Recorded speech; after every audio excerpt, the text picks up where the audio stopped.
देखिए, आपका क्या है कि शिव क्लासेज में क्या है, स्वागत है। और क्या है, इसमें आपको पढ़ाने जा रहा हूँ 10th क्लास का बुक। 10th क्लास का बुक क्या है कि यानी चैप्टर 8वां पढ़ाने जा रहा हूँ। ठीक है, चैप्टर क्या है, 8वां पढ़ाने जा रहा हूँ। 10th क्लास का मैं पूरा मैथ पढ़ाऊंगा पहले, इसके बाद साइंस पढ़ाऊंगा। ठीक है, जितने स्टूडेंट्स हैं कोरोना वायरस के कारण आप घर मतलब तैयारी नहीं कर पा रहे हैं, आप क्या करेंगे, आप चाहेंगे तो हमारा क्लास देखकर घर से ही पूरा का पूरा तैयारी कर सकते हैं।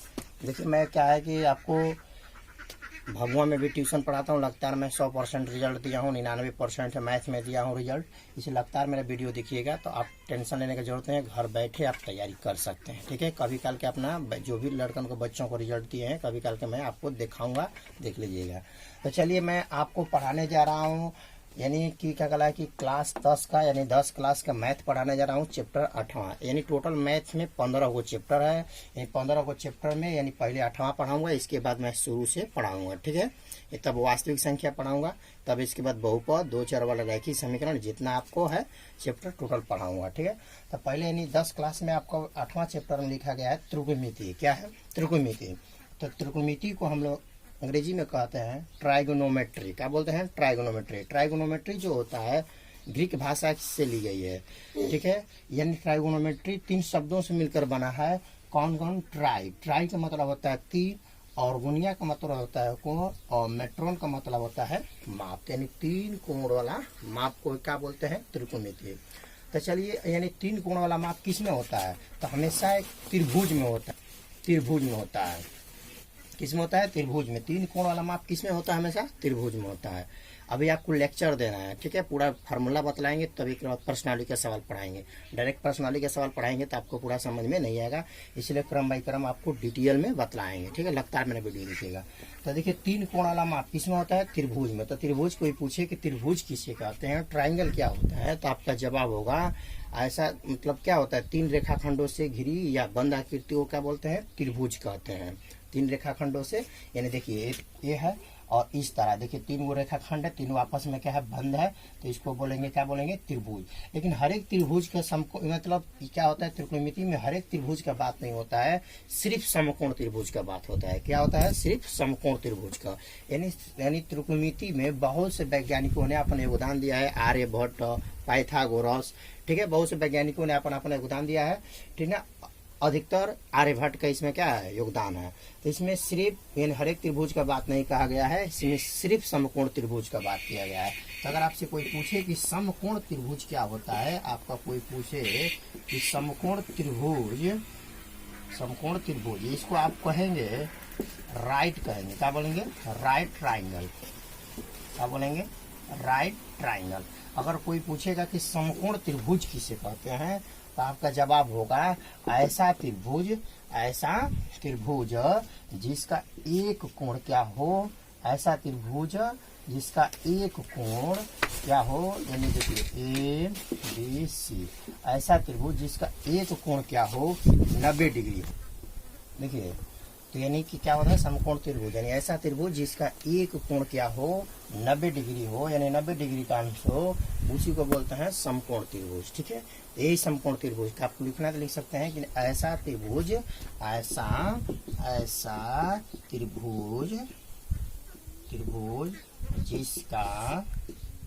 जिसका एक कोण 90 डिग्री, यानी 90 डिग्री मतलब आप लिख सकते हैं समकोण। समकोण को कहते हैं 90 डिग्री। ठीक है, यानी समकोण हो उसे समकोण त्रिभुज कहते हैं। यानी आपका जवाब होगा, कोई पूछेगा कि समकोण त्रिभुज किसे कहते हैं, तो कहेंगे ऐसा त्रिभुज जिसका एक कोण क्या हो, 90 डिग्री हो, उसी को बोलते हैं समकोण त्रिभुज। लेकिन इस समकोण त्रिभुज में क्या होता है, ये देखिए, इसमें इस समकोण त्रिभुज में ये हमेशा ये लंब होता है। क्या होता है, आपका लंब होता है। ये लंब होता है, ये क्या होता है, आधार होता है। क्या होता है, आधार होता है। ये क्या होता है, कर्ण। यानी देखिए, यानी जो कोण 90 डिग्री होता है तो 90 डिग्री के सामने वाला जो भुजा होता है उसको हमेशा कर्ण कहते हैं। क्या कहते हैं, कर्ण। इसके अलावा जो अदर दो भुजाएं हैं इसको लंब कहते हैं, इसको क्या कहते हैं, आधार। अगर इसको अंग्रेजी में कहा जाए तो इसको अंग्रेजी में कर्ण को कहते हैं हाइपोटेनियस। हाइपोटेनियस। और इसको बेस, आधार को कहते हैं बेस। क्या कहते हैं, बेस कहते हैं। ठीक है। और लंब को अगर कहा जाए अंग्रेजी में तो इसको बोलते हैं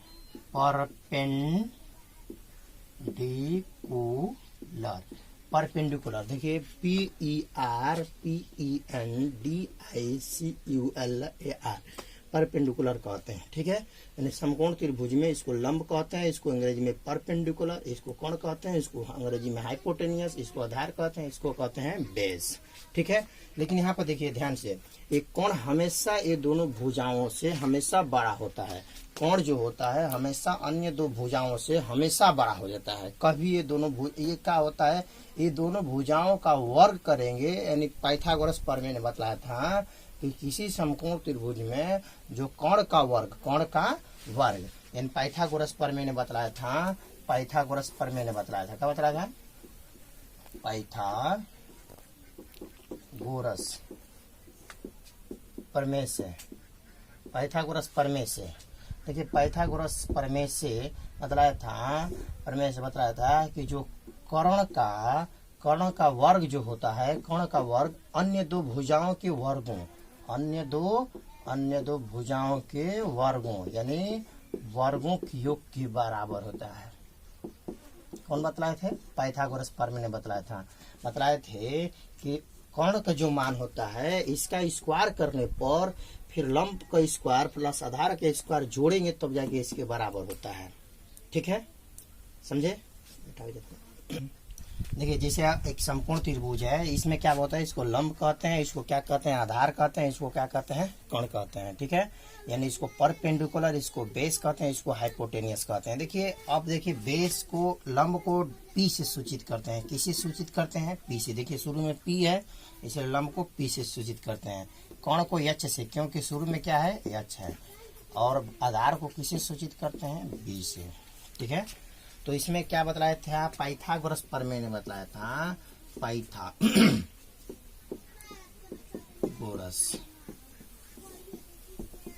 प्रमेय से। वो पाइथागोरस प्रमेय ने बतलाया था कि कर्ण का वर्ग यानी कर्ण का वर्ग अन्य दो भुजाओं के वर्गों के बराबर होता है। पाइथागोरस प्रमेय में बतलाया था कि कर्ण का वर्ग, देखिए कर्ण कभी ये दोनों के बराबर नहीं होता, मतलब किसी इसमें दोनों से वो से बराबर नहीं होता, ये हमेशा ये दोनों से बड़ा होता है। जब ये दोनों का वर्ग करेंगे और जोड़ेंगे तब जाके इसके वर्ग के बराबर होगा। ठीक है। जैसे बतलाया था, देखिए कर्ण का स्क्वायर बराबर होता है लंब का स्क्वायर प्लस आधार का स्क्वायर। लेकिन बतलाया था कि अगर किसी समकोण त्रिभुज में दो भुजाओं का अगर मान दिया हो, तीसरी भुजा का मान नहीं दिया है, तो इस फार्मूला से आप निकाल सकते हैं मान। अगर कर्ण का मान दिया हो, आधार का मान दिया हो, लंब का मान नहीं दिया रहेगा, आप लंब का मान निकाल सकते हैं। या लंब का मान दिया हो, कर्ण का मान दिया हो, आधार का मान नहीं दिया रहेगा तो आप निकाल सकते हैं। कैसे, तो चलिए इस एक फार्मूला से, उसके नियम से, एक नियम के अनुसार मैं कई फार्मूला निकाल सकता हूँ। देखिए कैसे, अगर सिर्फ कर्ण का मान नहीं दिया रहेगा, सिर्फ कर्ण का मान नहीं दिया रहेगा, इसको ऐसे लिख सकते हैं, कर्ण का मान नहीं दिया तो स्क्वायर उल्लंघन करेंगे, स्क्वायर उल्लंघन करेंगे तो आप लिखेंगे क्या चाहिए, लंब का स्क्वायर लिखेंगे, प्लस का लिखेंगे आधार का स्क्वायर। देखिए अगर आपका लंब दिया हो, आधार का मान दिया हो, कर्ण का मान नहीं दिया हो, तो लिखेंगे कर्ण बराबर अंडर रूट लंब स्क्वायर प्लस आधार स्क्वायर। समझे। अगर लंब का मान नहीं दिया हो, यदि आपको लंब का मान नहीं दिया हो, लंब का अगर मान नहीं दिया रहेगा तो इसको हम क्या निकालेंगे। आप देखिए कब कर्ण का मान देगा, आधार का मान देगा, लंबे का मान नहीं देगा, तो इस फार्मूला से निकालेंगे। तो लंब बराबर लिखेंगे कर्ण का स्क्वायर, तो लिखेंगे कर्ण का स्क्वायर माइनस आधार के स्क्वायर, कर्ण का स्क्वायर माइनस आधार के स्क्वायर। ठीक है। और इसके बाद अगर आपको लंब का मान दिया रहेगा, कण का मान दिया रहा, आधार का मान नहीं दिया रहेगा, तो इसके लिए फॉर्मूला निकालेंगे आधार। आधार बराबर निकालेंगे, क्या निकालेंगे? आधार बराबर लिखेंगे कर्ण के स्क्वायर और माइनस लंब के स्क्वायर। देखिए उसने बतलाया था, पाइथागोरस ने बतलाए थे, एक नियम दिए थे, कर्ण बराबर अंडर रूट कर्ण का स्क्वायर बराबर लंब का स्क्वायर प्लस आधार का स्क्वायर। तो देखिए इसका स्क्वायर अगर उस साइड में ले जाएंगे तो क्या हो जाएगा? रूट में चढ़ जाएगा। क्या जाएगा? रूट में चढ़ जाएगा। इधर बचेगा कर्ण, यानी कर्ण बराबर अंडर रूट लंब स्क्वायर प्लस आधार स्क्वायर। फॉर्मूला कोई पूछेगा कि कर्ण बराबर क्या होता है, तो आपका जवाब होगा लंब स्क्वायर प्लस आधार स्क्वायर। अगर कोई पूछे लंब बराबर क्या होता है तो कहेंगे अंडर रूट कर्ण के स्क्वायर माइनस आधार के स्क्वायर। अगर कोई आपसे पूछे कि आधार बराबर क्या होता है तो कहेंगे अंडर रूट कर्ण के स्क्वायर माइनस लंब के स्क्वायर। ठीक है, ये पाइथागोरस ने बतलाया था। कब कहे खातिर बतलाया था, किस लिए बतलाया था? क्योंकि समकोण त्रिभुज में किसी दो भुजाओं का मान दिया हो कि तब किसी दो भुजाओं का मान दिया हो, तीसरी भुजा का मान नहीं दिया रहेगा, तो इस फार्मूला के अनुसार निकाल सकते हैं। अभी फार्मूला बतला रहे हैं, इसके बाद जैसे जैसे हम लोग आगे बढ़ेंगे उसके अकॉर्डिंग क्या करेंगे आपको पूरा समझ में आएगा। ठीक है, अब देखिए उसने बतलाया था कि इसमें कुछ रिलेशन बतलाया था, आर्यभट्ट ने बतलाया था कि लंब और कर्ण में दोनों में कुछ रिलेशन होता है। तो लंब और कर्ण का क्या आपस में दोनों का रिलेशन है, तो उसने बताया देखिए इसको आप ऐसे तो बोलते हैं, कोई बोलता है त्रिकोणमितीय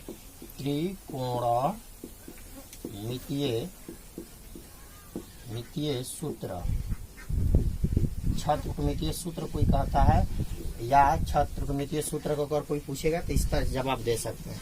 कैसे? देखिए त्रिकोणमितीय का सूत्र कैसे निकलेगा, तो उसने बताया था कि लंब और कर्ण का दोनों में आपस में क्या रिलेशन है।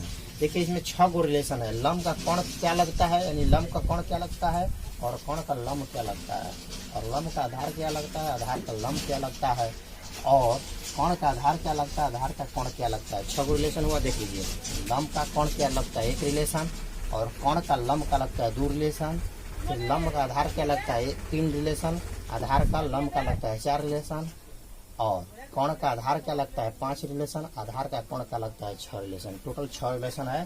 तो कैसे बताया था, तो पहला बताया था लंब और कर्ण का आपस में क्या रिलेशन है, तो साइन थीटा बताया था। क्या बताया थे? साइन थीटा बताया था कि लंब बाटा में क्या होता है, कर्ण होता है। लंब को किसे सूचित करेंगे, पी से, और कर्ण को किसे सूचित करेंगे, एच से। ठीक है, दूसरा बतलाए थे कि आधार और इसका मान ली कर्ण का लंब से का रिलेशन है, तो लंब बाटा में कर्ण यानी साइन थीटा का रिलेशन है। और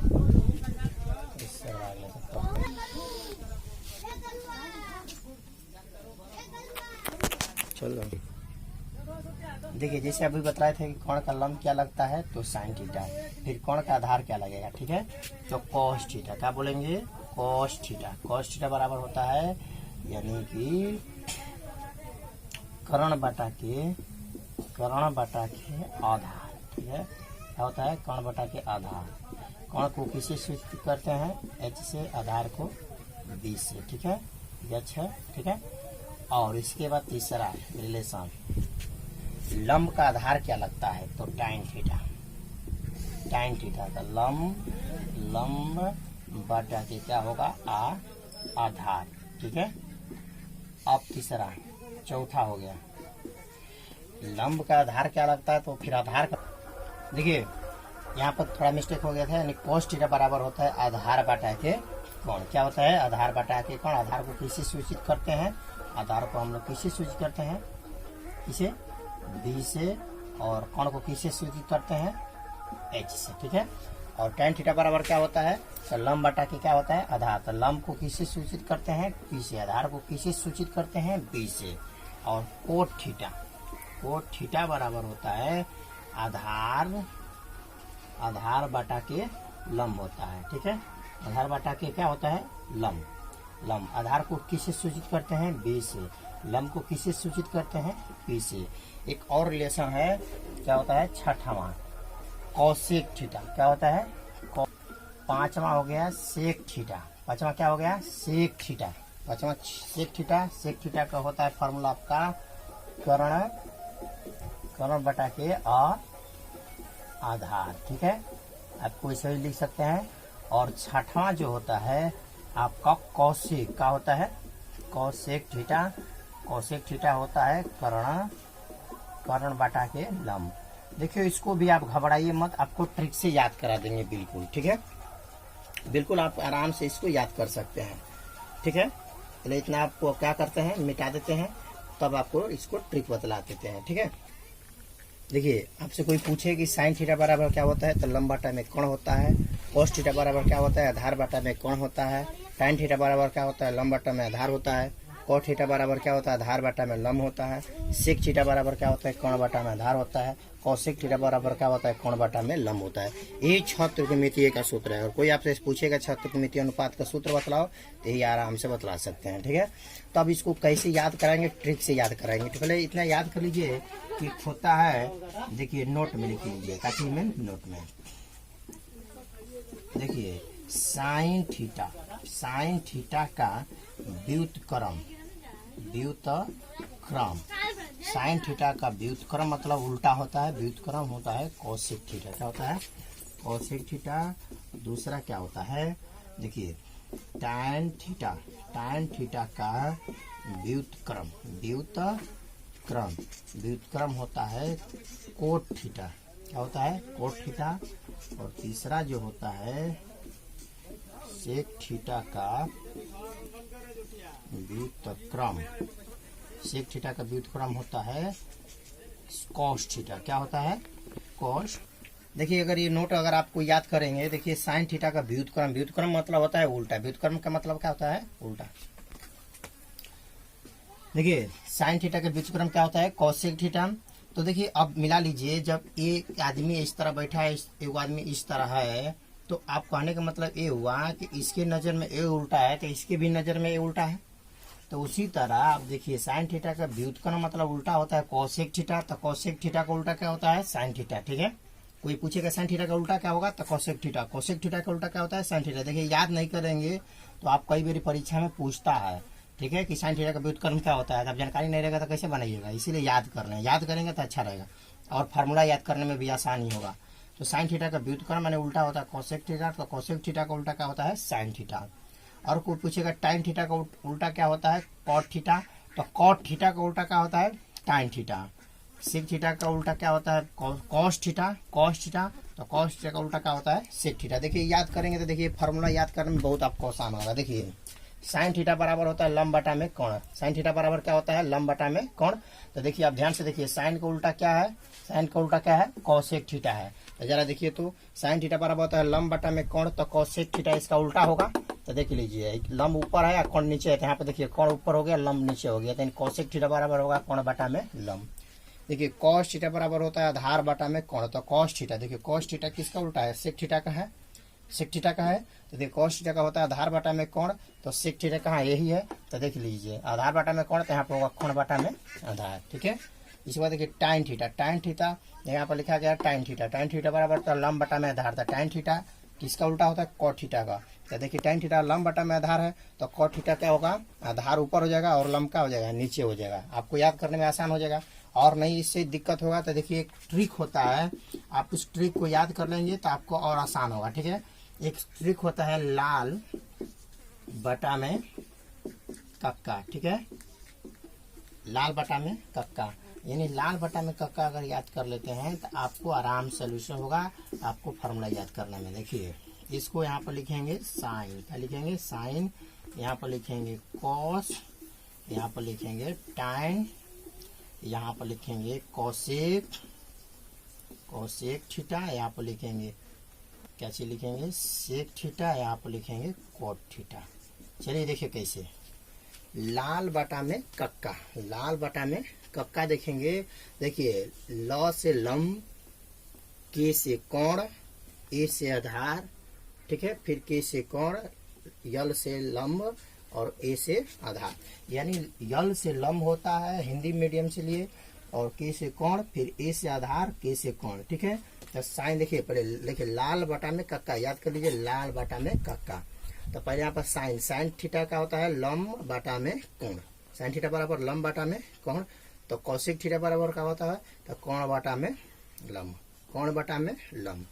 कॉस थीटा बराबर आधार बटा में कोण।